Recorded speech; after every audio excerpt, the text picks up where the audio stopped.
Hi అండి, నమస్తే. Welcome to my channel. ఈరోజు మన వీడియో వంటింట్లో ప్రతి మహిళకు ఉపయోగపడే నాకు తెలిసిన 10 వంటింటి చిట్కాలు మీకోసం. టిప్ నెంబర్ 1, మనం ఉల్లిపాయలు వెల్లుల్లిపాయలు కట్ చేసినప్పుడు వాటి వాసన అనేది చేతులకు బాగా పట్టేస్తుంది. మనం నార్మల్ సోప్తో వాష్ చేసినప్పుడు అంత త్వరగా పోదు. సో అలాంటప్పుడు తాజా నిమ్మరసాన్ని కానీ టూత్పేస్ట్ని కానీ చేతులకు పట్టించి వాష్ చేస్తే వాసన అనేది తొలగిపోతుంది. టిప్ నెంబర్ 2, ఉల్లిపాయలు కట్ చేసినప్పుడు మన కళ్ళు మండకుండా ఉండాలంటే ఉల్లిపాయలను కట్ చేసే ముందు కొద్దిసేపు నీటిలో ఉంచి తర్వాత ఉల్లిపాయలను కట్ చేస్తే మన కళ్ళు అనేవి మండవు. టిప్ నెంబర్ 3, మనం ఒక్కొక్కసారి టమోటాలను ఫ్రిడ్జ్లో పెట్టడం మర్చిపోతుంటాం. అలాంటప్పుడు టమోటాలు అనేవి ఒడిలిపోయినట్లయితే వాటిని ఉప్పు నీటిలో ఒక రాత్రంతా ఉంచితే ఉదయానికి మళ్ళీ తాజాగా మారతాయి.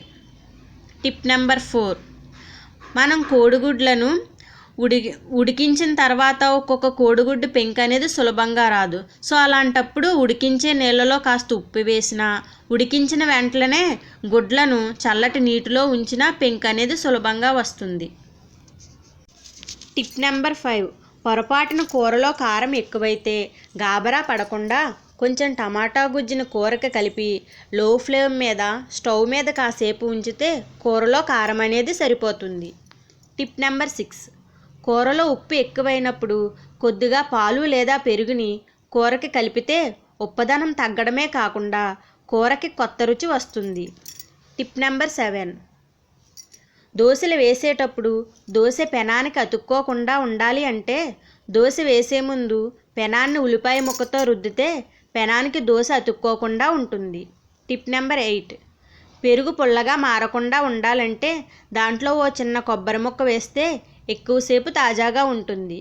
టిప్ నెంబర్ 9, బియ్యం పురుగు పట్టకుండా ఉండాలంటే అందులో 4 ఎండుమిరపకాయలను వేసి ఉంచితే బియ్యం పురుగు పట్టకుండా ఉంటుంది. Tip number 10,